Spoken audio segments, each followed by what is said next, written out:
তারপর আপনাকে ধন্যবাদ জানাচ্ছি আমাকে সময় দেওয়ার জন্য। ধন্যবাদ। ধন্যবাদ সবাইকে। একটু কারিগরি ভাবে হাতে কলমে একটু শিক্ষা দিবেন, দেখাবেন একটু। জি, আমি আজকে সেটা দেখাতে যাচ্ছি, সেটা হলো যুক্ত বর্ণ ভাঙানোর মেশিন। এই যে যুক্ত বর্ণটা, সেটা অনেকে বুঝতে পারে না যে এখানে কয়টি বর্ণ আছে। এটি আমরা খেলার ছলে শিশুদের শেখানোর চেষ্টা করবো। শিখলে পর তাদের যে শিক্ষণগুলো স্থায়ী হবে এবং দীর্ঘস্থায়ী, সেটা হলো এই যে যুক্ত বর্ণটা আমরা যদি এটা এইভাবে সেই মেশিনে দিই, এখানে তোমরা স এবং ব আছে। হ্যাঁ, এখানে ধরেন যে এখানে যে যুক্ত বর্ণটা আছে, হ্যাঁ দুইটা বর্ণ আছে, সেটা মানে ভাঙতে পারতেছে না, সে বুঝতে পারতেছে না এখানে কি। তখন আমরা এই কার্ডটা আমরা এই যে মেশিনে ঢুকিয়ে দেবো। মেশিন ঢুকিয়ে দেওয়ার পরে এখানে দন্তান্ন এবং দ এখানে আছে, বর্ণ দুইটা লাগানো সংযুক্ত ভেঙে বের আছে। সেই সঙ্গে একটা আমি জিনিস দেখেন, সেটা হলো আগের সংখ্যা এবং পরের সংখ্যা। আমার শিক্ষার্থীরা আগের সংখ্যা এবং পরের সংখ্যা মানে অনেকেই ছোট শিখবে, অনেকে বুঝতে পারে না। সেক্ষেত্রে আমরা আমার এই উপকরণটা ব্যবহার করবো। সেটা হলো ধরে নেন যে এই 5-5-এর আগের সংখ্যা 4 এবং 5-এর পরের সংখ্যা হলো 6। এইটা একটা। আমার আরেকটা উদ্ভাবনী আছে, সেটা হলো এটাও দেখাই। মানে শিক্ষার্থীরা খেলার ছলে হ্যাঁ অনুধাবন করতে পারবে। এইটা হলো আমার এটা হলো আমার ডেস অফ দ্য উইক হুইল। এটা আমরা যেমন আজ বৃহস্পতিবার, এখানে টুডে ইয়েস্টারডে টুমরো।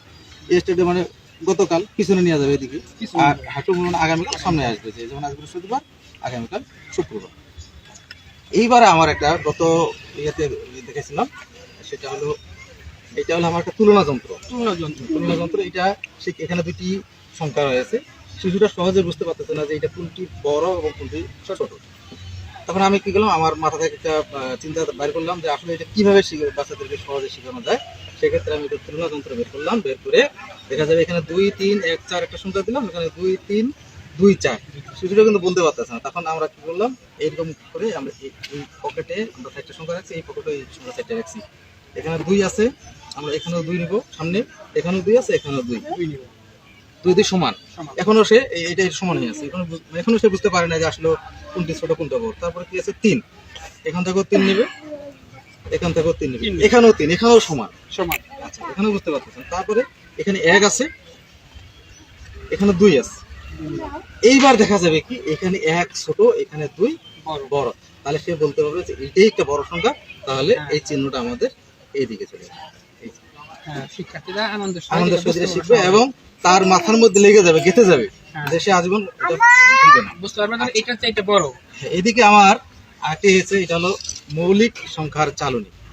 মানে শিক্ষার্থীরা মৌলিক সংখ্যা কোনগুলো সেগুলো সহজে বের করতে পারবে। এটা আমি যদি সময় দেন তাহলে আমি পাওয়ার পয়েন্টে একটা দেখাতে পারি, আর যদি না দেন তাহলে আমরা এখানে আমি বুঝাই দিই শর্টকাটে। আমি এটাতেই কোনো ধরে নেন যে 1 কোনো মৌলিক সংখ্যাও না, যৌগিক, এটা ক্রস। আচ্ছা, আমি এই হাতে কলমটা ব্যবহার করি, ক্রস।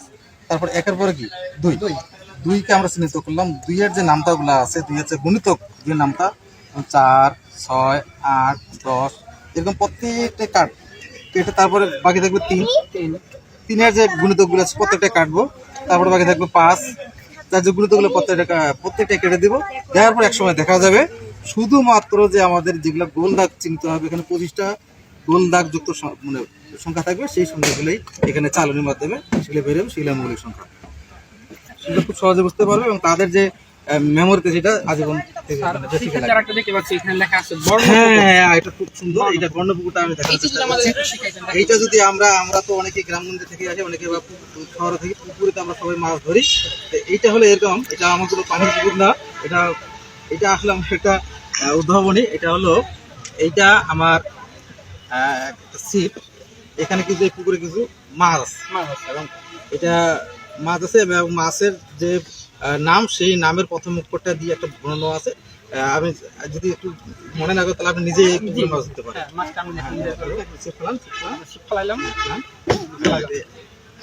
দেখেন, ও ফাইন, খুব সুন্দর।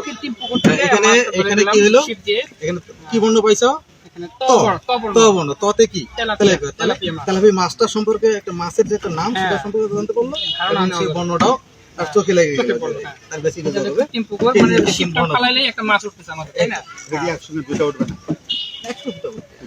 তখন কি বলবেন? দেখানোর জন্য ধন্যবাদ।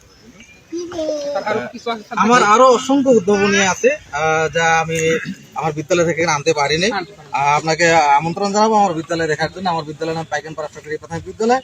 আপনি আসবেন, আমার উদ্ভাবনীগুলো দেখবেন এবং দেখে আমি আপনার পরিচয় দেবেন। হ্যাঁ, আমি হচ্ছে সাইদুর রহমান, আমার হচ্ছে স্যার আজিবুর রহমান, উনি আমার প্রিয় শুভাকাঙ্ক্ষী।